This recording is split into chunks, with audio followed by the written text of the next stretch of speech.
But Ambassador, you sort of imply that it was Biden's weakness on Afghanistan. But, I mean, the Trump administration, Trump personally tried to roll back sanctions on Russia in 2017. He did. They tried to lobby Congress to weaken Russian sanctions in legislation in 2017. He tried to remove sanction on a Russian oligarch company in 2018.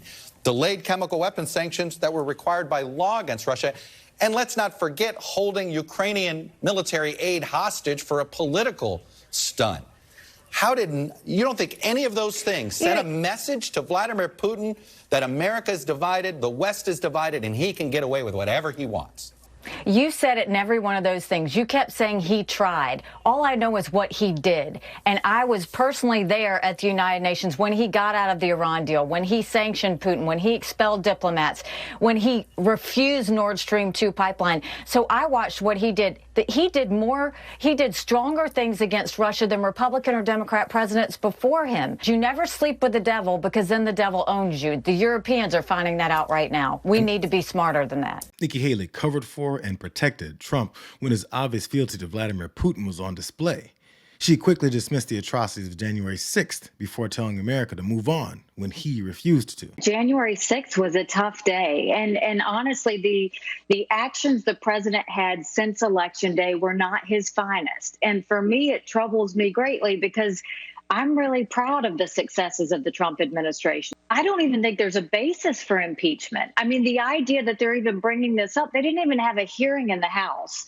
Now they're going to turn around and bring about impeachment, yet they say they're for unity. I mean, they beat him up before he got into office. They're beating him up after he leaves office. I mean, at some point, give the man a break. Move on. If you truly are about moving on, move on. She even helped perpetuate his claims of a stolen election without really saying so. The immediate past president still maintains that the election was rigged, it was stolen. He's not alone. There's this recent Monmouth poll that found that 61% of Republicans said that President Biden won because of voter fraud. How do you navigate that? I don't have to navigate anything. We saw a lot of things happen during COVID that wouldn't normally happen, that created some mischief that shouldn't have been there. Is Joe Biden the president? Yes. Joe Biden is the president.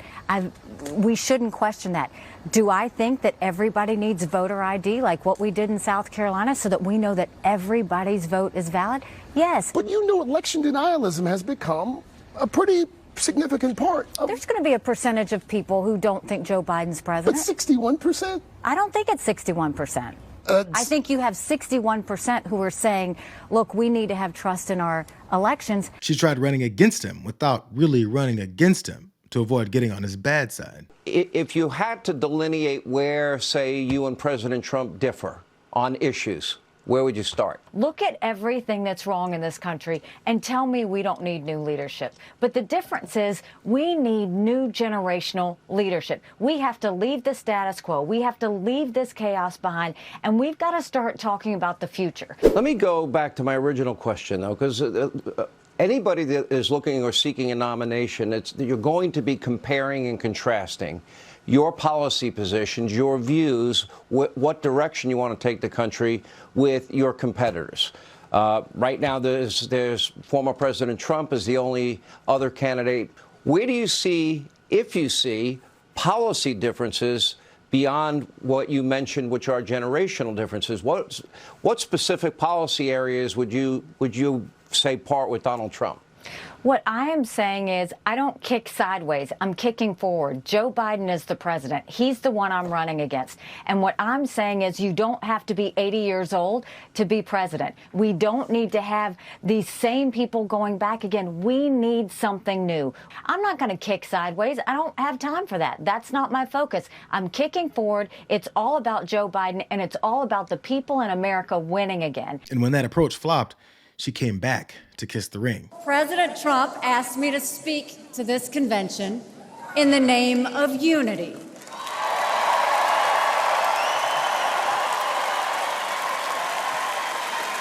It was a gracious invitation, and I was happy to accept.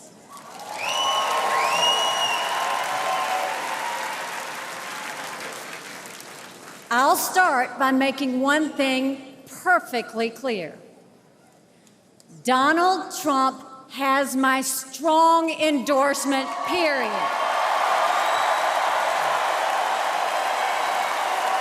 You know, Nikki Haley and Donald Trump have had a roller coaster relationship where he first made her his UN ambassador before calling her out of her name, insulting her intelligence, mocking her husband's military service, and openly dismissing her advice that he obviously didn't need to win. The Associated Press says as Democrats court Haley supporters, the former UN ambassador is still waiting to hear from Trump.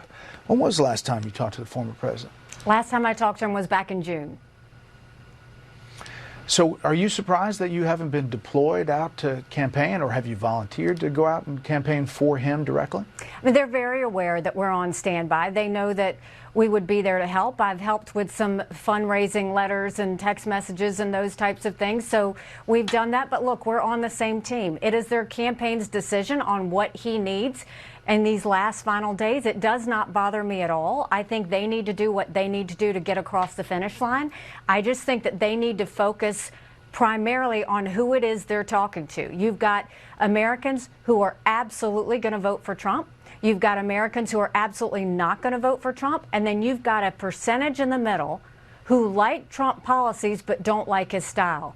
That is what they need to focus on. So when you look at these things, it has got to be a story of addition. This is not a time to have anyone criticize Puerto Rico or Latinos. This is not a time for them to get overly masculine with this bromance thing that they've got going. And despite all the good times, it seemed like all he remembered were the bad times, or that being the times that she criticized him. Let's speak some hard truths. If Donald Trump becomes the Republican nominee, we will get a President Kamala Harris. You mark my words. He cannot win a general election. Look at Iowa, look at New Hampshire. He can't get independents. He can't get suburban women. He's losing Republicans who say they don't want him and will vote for someone else. It's a problem. Times change, and so has Trump. He's gotten more unstable and unhinged. If you mock the service of a combat veteran, you don't deserve a driver's license, let alone being president of the United States. He was thin-skinned and easily distracted. It's not normal to spend $50 million in campaign contributions on personal court cases. It's not normal to threaten people who back your opponent. Donald Trump is turning the Republican Party into his own playpen, where it's all about him. He's not qualified to be the president of the United States. Donald Trump and J.D. Vance need to change the way they speak about women. You don't need to call Kamala dumb. She didn't get this far, just by accident. She's here. That's what it is. She's a prosecutor.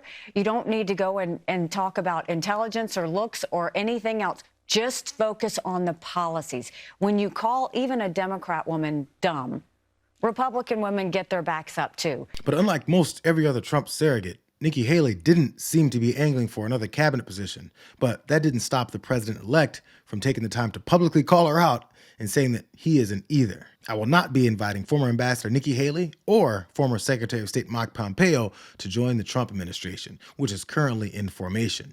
I very much enjoyed and appreciated working with them previously and would like to thank them for their service to our country. MAGA.